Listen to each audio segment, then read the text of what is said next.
and housing comes up time and time again. Young people who say to me, look, I've made good choices, I got a good degree, I've got a good job, so does my partner, but we don't have the bank of mum and dad, and we just don't believe we will ever have secure housing. And this is against the Australian dream, and this is against this idea that, if you work hard, that you can create a life for you and your family. Well, the major parties' policies tinker, it's probably fair to say. Labor's first homebuyer guarantee of a 5% deposit, the opposition's plan for first homebuyers to access super. What's your position on both of these approaches? I think the core of the problem we have on housing is a supply one. So we have in Australia around 400 dwellings per 1,000 people. In a country like France, they have around 600. We're well below the OECD average, and it's a pretty linear relationship between housing unaffordability and the number of dwellings per 1,000 people. So what we really need to be looking at is at the supply side. So when there are policies out there to support supply, I support them, such as a coalition's investment in infrastructure spending that supports housing. I support the government's incentives for the states to get planning better and to speed up that process to build housing. But both the policies that you mentioned, they're really about building demand, so they don't actually get to the core issue that we're facing. Why they might be welcomed by individuals, they don't get to the core issue of making housing more affordable for all young Australians. One of the proposals that you outline is ditching stamp duty in favour of land tax. Of course, this is a state issue and a big revenue earner at that. By what mechanism do you propose the federal government could help achieve this?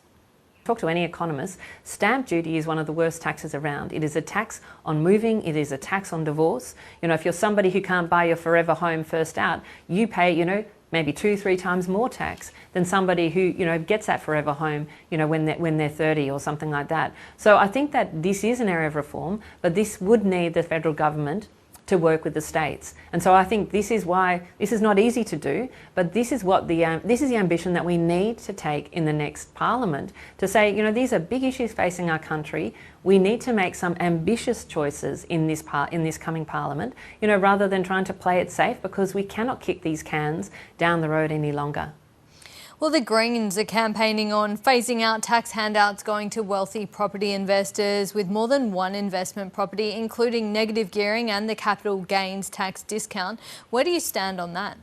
When you look at the evidence around this, most people will say that, so most economists will argue that negative gearing and capital gains tax discounts are not major drivers of house price inflation. I know that so from that economic point of view, it's not the silver bullet that I think it's sometimes made out to be. I think we need to really look at the facts here. It is about supply, it's not about those taxes. However, I think, if there is a tax reform process, I believe those taxes should be on the table, but we should be realistic about the impact that they would actually have on house prices. What you would see actually from a stamp duty land tax swap is actually a much stronger impact on housing and home ownership. Certainly the New South Wales Treasury has modelled that they would see around a 6% increase in home ownership, 6 percentage points increase in home ownership if you made that swap. So I think we've got to make sure we focus our attention on the levers that are actually going to make the biggest difference. Do you think the housing crisis, though, can be solved without adjusting tax incentives around housing investment like those two I just mentioned? Look, I'll be honest, I think that you can solve that. But I think we should have a broader tax conversation, because for me, one of the biggest issues when it comes to intergenerational inequity is that we are, as an economy, we are really reliant on income taxes, and we're too reliant on income taxes. We've got a shrinking working age population. We used to have 6 working age people for every person over the age of 65. Now it's under 4. It's going to be under 3 in another generation. And so we've got a shrinking working age population, but we have some of the highest tax take from income taxes from working people that we ever have, some of the highest levels. And those two things, they just don't add up. And this is about constantly what we are seeing, taxes going up every single day. It's bracket creep on income taxes. So this is the area of tax reform that I think is really crucial. It does play into the ability of young people actually to have money in their pockets to buy the things that they want to. But it's also a broader issue of equity and making sure that our tax system is actually sustainable as well, as we have a shrinking working age population. Just a final one for small business. Cosboa last week said the Treasurer's debate had lacked substance and small business expects more from whichever party wins the election. What will you push for? Look, there are a couple of things I'm pushing for small businesses. Firstly, to make it easier to employ people. So what I'm pushing for is to raise the Fair Work definition of small business from 15 to at least 25, just to make it simpler for people to employ people. Another key area is access to working capital and how government can use procurement to make sure that people who are slow payers don't get the government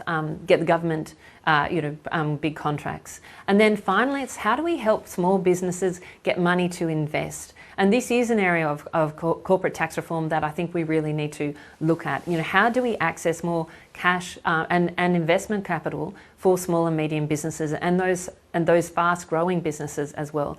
Because what we're seeing at the moment is non-mining investment is at really historical lows. And if you look at the data, big banks are barely lending to small and medium businesses at all unless they're secured on people's houses or a building. And most small businesses who are trying to start up don't have access to that. We only have about a third of the venture capital dollars per capita that we do in a country like the US. So you see, we just don't have the cash going into small businesses to make the investments. And I think there are ways to work with the tax system to drive that. And that's a big focus for me if I get re-elected. Allegra Spender, thank you so much. Thanks so much for having me.